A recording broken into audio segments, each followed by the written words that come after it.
Hello, I'm Michael Hainsworth. I'm Michael Denham, Vice Chair, Commercial Banking and Financial Markets with National Bank of Canada. Small to medium-sized enterprises in Canada face numerous challenges. Scaling up the business is widely seen as a key hurdle that many Canadian companies fail to clear. There are ways to help Canada's SMEs grow by removing barriers, including those tied to financing and the capital markets. The C.T. Howe Institute has launched a series aimed at outlining the context and offering policy recommendations. Michael joins us now for insight into the issues. Michael, thank you for joining us. Happy to be here. Give us a sense of how important SMEs are to Canada and the labor force. Well, Michael, SMEs are an extremely important part of our economy. They represent about maybe half or so of our GDP, but more importantly, they count for kind of well in excess of 3/4 of employment. So in many ways, our economic prosperity, the economic success of our country relates directly to kind of how competitive and how successful our SMEs are. Yeah, we often think about the big companies within the country, but within that SME world, what qualifies to you as a small and a medium-sized enterprise? How many employees would that be? So I think everyone has a different shorthand or different way of looking at it. The way I look at it is you have small enterprises that are up to about 100 or so employees. You have the mid-size, which are 100 to 500, and then the next step up is about 500. So the key thing for this discussion, which I know we'll come back to, relates to that sweet spot of companies that are in the 100 or so plus employee zone, and that tends to equate to plus or minus kind of minimum $10 million of revenues. But we'll come back to this in more detail. Well, yes, Canada has a track record, as I said, of getting SMEs off the ground, but reaching the stars is a different matter. Why do you suppose that is? So let me give you, I'll answer that, Michael. My backdrop on this is, so I'm currently working with a number of other leading Canadians at C.T. Howe on their SME growth working group, and I'm chairing that working group. And then prior, I was the CEO of BDC for 6 years. So my milieu for the past 8 or so years has been SMEs. And National Bank is highly focused on entrepreneurs, so that's kind of adding to my exposure. So it's a part of the economy that I know well. And as you say, we as a country have done relatively well when it comes to starting new businesses. And if you look at the ratio between new companies and exiting, or companies that kind of stop their operations, we are having more enter than exit. So we're increasing over time the net stock of Canadian companies. So we're starting Canadian companies relatively well. But then when it comes to growing them, to your point, we've been stalled, frankly, as a country for a while. And we're in decline up till about 2016, where the number of medium-sized companies in the country was actually falling very slightly but consistently for many years. We've turned that corner, but the level of growth is still very flat. So we haven't yet got to the point that we can be satisfied as a country, as policymakers and policy watchers, with respect to our ability to take these companies that have started and see them grow. A lot of the numbers that I've been looking at are pre-pandemic numbers. I guess we want to try to compare apples to apples here, considering the impact that the pandemic had on SMEs sort of skews the figures. But pre-pandemic, the share of total outstanding loans to SMEs relative to large business loans hit an 18-year low. And we know it's not because small and medium-sized businesses are riskier. Their delinquency rates continue to decline in the years prior to the pandemic. So what's behind all this? That's a good question. So the way I've looked at it is less in terms of the gross amount of loans outstanding, but it's more in terms of I'm probably going to get here as well in terms of approval rates. And the question is for SMEs, for entrepreneurs that want to get a loan from the financial institution, kind of how many get that loan? And that approval rate on average has been kind of relatively high, like in excess of 80, 90% for most entrepreneurs. There are a couple of segments that we can get into where that's not the case. But I do think that the ability of SMEs, the majority of SMEs, both small and large, to get access to lending from the financial institution is actually relatively good. And that isn't the biggest impediment that we need to tackle. What do you see the biggest impediment as being? So there were two. So, and this picks up on some of the themes, Michael, you've introduced already. With respect to small companies, as I said, on average, loan approval rates and loan acceptance rates are relatively high, but the averages do deceive, in the sense there are a certain category of entrepreneurs that have a harder time getting access to financing than others. Women are a very important, notable example of this, as are new Canadians, as are BIPOC business leaders. So there are some demographics where, for all sorts of reasons we can describe, I think we collectively need to make some progress. And I know that the federal government and others have taken some steps to make more financing available for these groups, and we're beginning to see some progress. So there are some in the segment of smaller client companies, Michael, where there are some gaps in terms of approval rates that we need to improve. And then secondly, as companies grow, this gets to the scale-up point. There are a number of factors that, in my mind, impede growth. And to get back to your first point, growth is very important because as companies get bigger, they begin to do more R&D, they innovate more, they have more scale, they can export. And it's our lack of larger companies that really impedes our ability as a country to be as competitive as we can be. So financing is an issue there for some of these companies, and it's not so much on the debt side, it's on the equity side. And there aren't as many sources of accessible equity in Canada as you'd find elsewhere. So that's one. Two is I think there is we don't have in place the aggressive type of innovative procurement customers that you find south of the border. And I think if there are some ways to get our customers, the buyers of Canadian goods, to be more pioneering, more ahead of the curve rather than behind the curve, that would help. And third, there's also the issue around ambition and aspiration. And you can't generalize in this type of thing, but the higher the level of ambition we have amongst Canadian entrepreneurs, the higher they're going to aim, the more rapidly they'll grow, and the more this picture of insufficient medium and larger companies will change. So ambition is also a big part of it. So let's work backwards on that. Are you suggesting then that Canadians aren't as ambitious as they need to be to compete on the global stage? We were just sort of happy to be the big fish in a little pond? I think the ambition is something that we can work on and help cultivate. I think we're all born in a certain way. And we're all born with a certain level of drive and a certain level of ambition. But what I've seen in my travels, Michael, is in most cities in Canada have these setups where they have mentorship, support groups, what have you. But I think the more entrepreneurs that are on the rise can learn from entrepreneurs who have succeeded and built global companies, the more I think we'll take risk out of that growth challenge, and the more I think we'll have the ambition of these entrepreneurs less fettered. So there's a group I'm part of. There's two groups. One's called the QG100 in Quebec. One's called the OG100 in Ontario. And it's focused on 100 export-oriented entrepreneurs in each province. And they work as a club. But in that club, you have maybe a couple of dozen of very seasoned business leaders who have grown their companies over the years to make them world-class. And there's mentorship from these senior business leaders to the other entrepreneurs whose businesses are poised to grow. And as that mentorship and support, I think, as I see it, it's beginning to make a big difference in terms of how high and how patient these entrepreneurs remain. So I do think there are some things that we collectively can think about and do to kind of nurture and mentor this next potential group of global leaders so that they kind of stay with it, stay focused, grow their companies, and produce the great next generation of Canadian global leaders. Okay, so it comes back to the issue of community building, supporting each other, paying it forward, that kind of thing. What about to your other point about once a company hits a certain level, getting equity investment into that company is a bigger issue than, as you suggested earlier, getting a loan from the bank? So as companies grow, getting loans from the bank is important.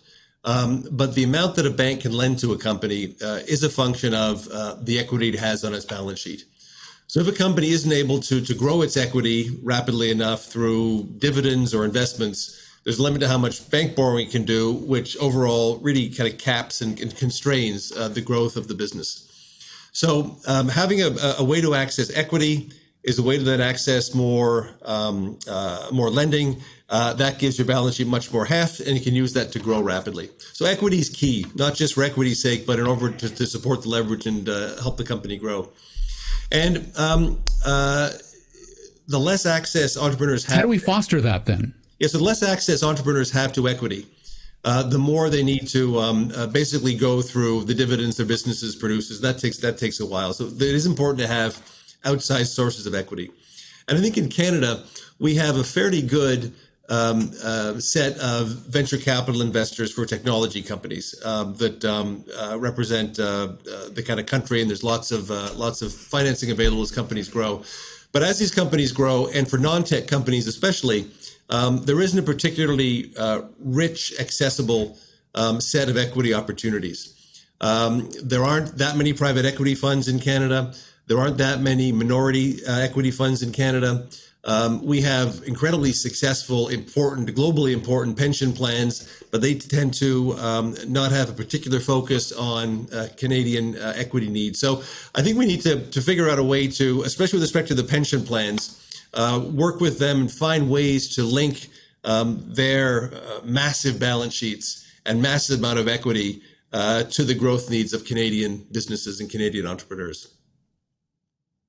And coming back to your earlier point, and at the risk of being knocked off the Christmas card list of your fellow bankers, you point out that women, people of color, and immigrants have difficulty getting bank loans themselves. Do we have an issue of discrimination within the banking community that, while we've been talking about for years, still needs to be addressed with a greater passion?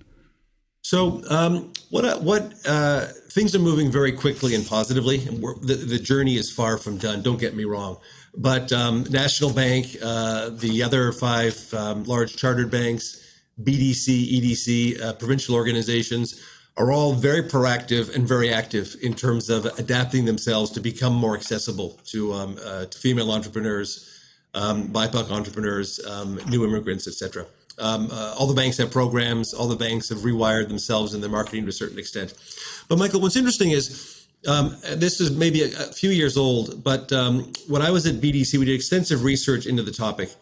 And what we found was the approval rates for loans to, in this case, women entrepreneurs, was about the same as the approval rate for loans to male entrepreneurs. The big issue was that women weren't coming to the bank at the same frequency as men were to seek financing. So a lot of the programs that the BDC has done, which are good, that we're doing and others, is designed to make the financial system, banks, more accessible, more easy to connect with, so that it becomes more of an instinct for all women entrepreneurs to approach their financial institutions for lending, and that's begun to work, to help. We just need to see that progress more rapidly so that there's no difference at all in terms of approval rates or amounts when it comes to women entrepreneurs and men entrepreneurs. So the journey started. I think the financial system is engaged. We just need to accelerate. As you know from your work with the Institute's found that in 2019, the interest rate spread between loans to SMEs versus large enterprises was the highest of the OECD. How can we change that? That's a good question, and it's a spread that's been out there for a while, and I don't quite know I don't really quite know what the issues are that would allow that to compress. One thing I do know, though, Michael, is there's a lot of discussion underway around open banking, which is a set of changes, and Ottawa now is coordinating the national conversation, a set of changes to make it easier, frankly, for all Canadians, but especially businesses, to connect into different sources of financing for their different needs. At National Bank, we're a big advocate of open banking, and my hope is that once we get to the stage that we have this environment where there are more options and more flexibility, it will allow entrepreneurs to kind of seek the best source of financing for their particular requirement. Is there a role for governments to play in increasing access to capital for SMEs? I think there is no question. I think there are issues the government, and let me just go through the various categories that we've talked about already. One is in terms of equity, accessing equity for rapidly growing companies. The government through BDC and EDC is already quite active. There are some first loss provisions. There are some steps the governments can take to offboard some risk, take some risk with proper compensation from the private sector.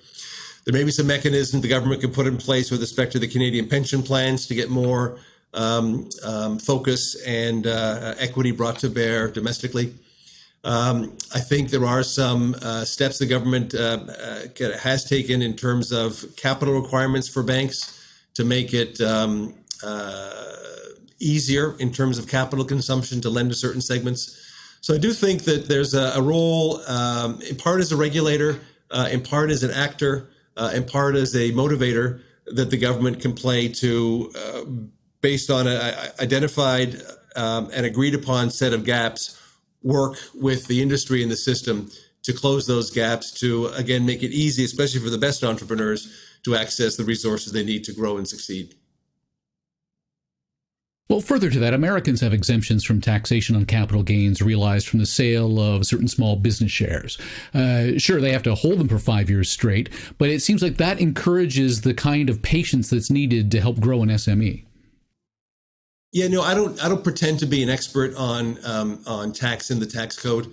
And I do know that there are levers such as this. I know right now, Michael, for example, in the world of clean energy and clean technology, in light of the Inflation Reduction Act in the U.S., there are a whole host of tax provisions and accelerated depreciation provisions that we as Canadians need to look at and respond to.